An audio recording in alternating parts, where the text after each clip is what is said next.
Assalamualaikum warahmatullahi wabarakatuh. Kami dari kelompok satu akan menjelaskan materi tentang laporan posisi keuangan dan laporan arus kas.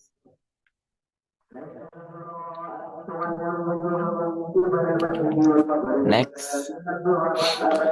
Perkenalkan, saya Raka Wijangkusi Yasmin dengan NPM akhir 176 dan ada teman saya Indira Safita Putri dengan NPM akhir 176, Nadia Olivia Gozal dengan NPM akhir 185, Aurelia Iran Pramono dengan NPM akhir 184.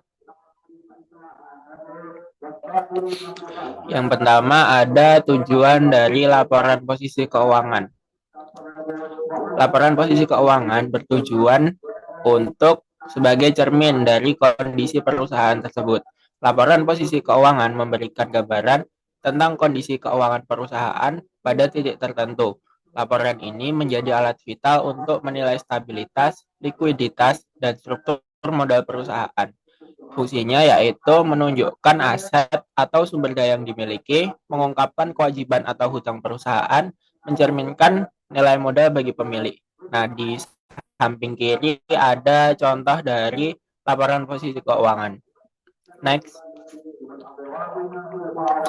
Lalu selanjutnya ada komponen utama laporan posisi keuangan.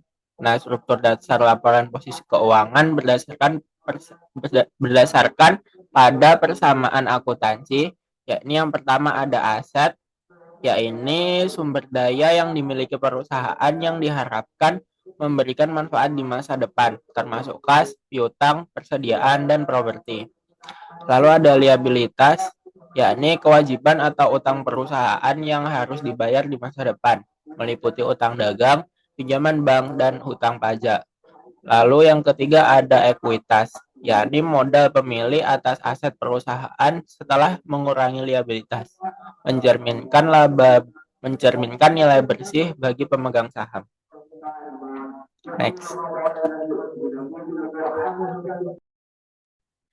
Lalu selanjutnya ada aset lancar dan aset tidak lancar. Yang pertama ada aset lancar atau current asset, yaitu aset yang dapat dikonversi menjadi kas dalam 1 tahun atau siklus operasi normal. Dalam aset lancar itu terbagi menjadi 4, ada kas dan setara kas, ada piutang usaha, ada persediaan, dan ada biaya dibayar di muka. Dan yang kedua ada aset tidak lancar atau non-current asset. Aset tidak lancar merupakan aset jangka panjang yang digunakan lebih dari 1 tahun dalam operasi perusahaan. Terbagi menjadi 3, ada aktiva tetap yang meliputi bangunan, tanaman, dan peralatan. Yang kedua ada aset tak berwujud, dan yang ketiga ada investasi jangka panjang. Next. Lalu ada liabilitas jangka pendek dan liabilitas jangka panjang. Nah, liabilitas jangka pendek itu adalah kewajiban yang harus dilunasi dalam 1 tahun atau siklus operasi.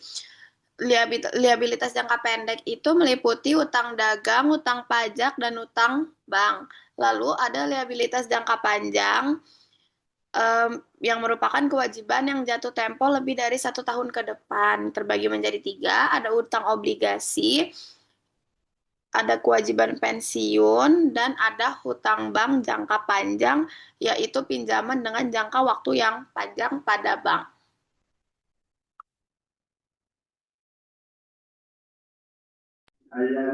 Selanjutnya ada tujuan laporan arus kas. Yang pertama ada mengukur kemampuan menghasilkan kas. Laporan arus kas menunjukkan apakah perusahaan benar-benar menghasilkan kas dari operasi atau dari aktivitas lain. Yang kedua ada memprediksi arus kas masa depan. Laporan arus kas membantu analisis memprediksi kemampuan perusahaan mempertahankan operasi dan membayar kewajiban. Yang terakhir ada mengungkap sumber dan penggunaan kas, menjelaskan dari mana kas berasal dan untuk apa digunakan, memberikan gambaran lebih lengkap daripada laporan laba rugi saja. Next.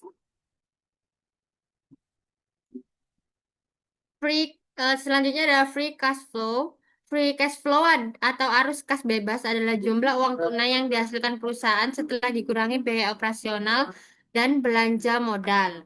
Rumus menghitungnya net cash provided by operating activities by operating dikurangi capital expenditure dikurang cash dividend sama dengan free cash flow atau arus kas bebas.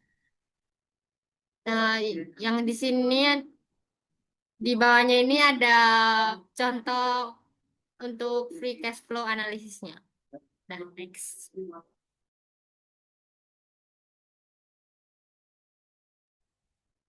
Kemudian selanjutnya ada 3 aktivitas utama dalam laporan arus kas. Jadi arus kas itu terbagi menjadi 3 bagian, yakni yang pertama adalah aktivitas operasi. Nah, aktivitas operasi ini dalam arus kas perusahaan yang menghasilkan pendapatan termasuk penerimaan dari penjualan, pembayaran kepada pemasok dan karyawan, serta pembayaran pajak. Contohnya bisa dari penerimaan pelanggan, pembayaran gaji dan upah, pembayaran kepada pemasok, dan pembayaran bunga maupun pajak. Itu masuk ke dalam aktivitas operasi.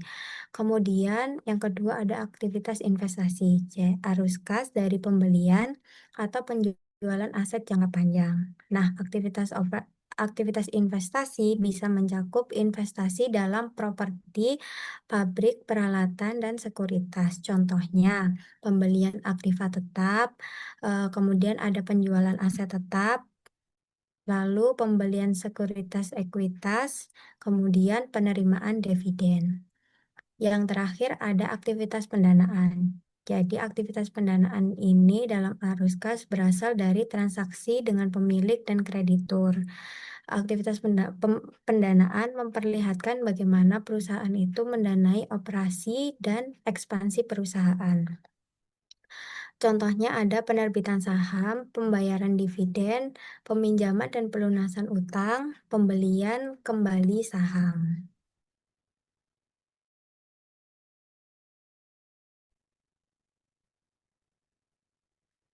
Untuk yang selanjutnya ada metode penyusunan laporan arus kas. Yang pertama ada metode langsung dan yang kedua ada metode tidak langsung.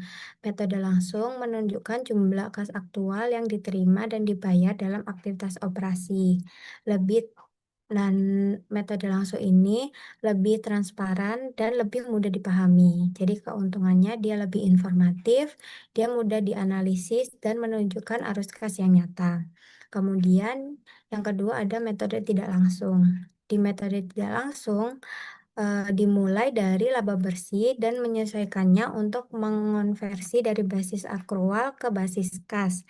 Dan metode tidak langsung lebih umum digunakan. Keuntungannya dia lebih mudah disusun dan menunjukkan perbedaan laba dan kas perusahaan. Metode tidak langsung juga direkomendasikan oleh GAAP. Untuk catatan, iFirst menganjurkan metode langsung, sementara GAAP memperbolehkan keduanya, tetapi lebih sering menggunakan metode tidak langsung. Kemudian ada analisis laporan keuangan. Jadi, menggunakan laporan posisi keuangan dan laporan arus kas secara bersama, untuk kombinasi kedua laporan, dia memberikan gambaran komprehensif tentang kesehatan dan kinerja perusahaan. Dia menganalisis 3 bagian dari perusahaan, yakni yang pertama analisis likuiditas, yang kedua analisis solvabilitas, dan yang ketiga ada analisis profitabilitas. Yang pertama ada analisis likuiditas. Dia membandingkan aset lancar dengan liabilitas lancar, serta memeriksa arus kas operasi untuk menilai kemampuan memenuhi kewajiban jangka pendek. Dan yang kedua dia ada analisis solvabilitas. Dia mengevaluasi struktur modal dan rasio utang terhadap ekuitas, serta kemampuan menghasilkan kas operasi untuk membayar hutang. Dan yang terakhir ada analisis profitabilitas. Dia memperbandingkan laba bersih dengan arus kas operasi, serta menunjukkan kualitas laba dan efisiensi konversi laba ke kas.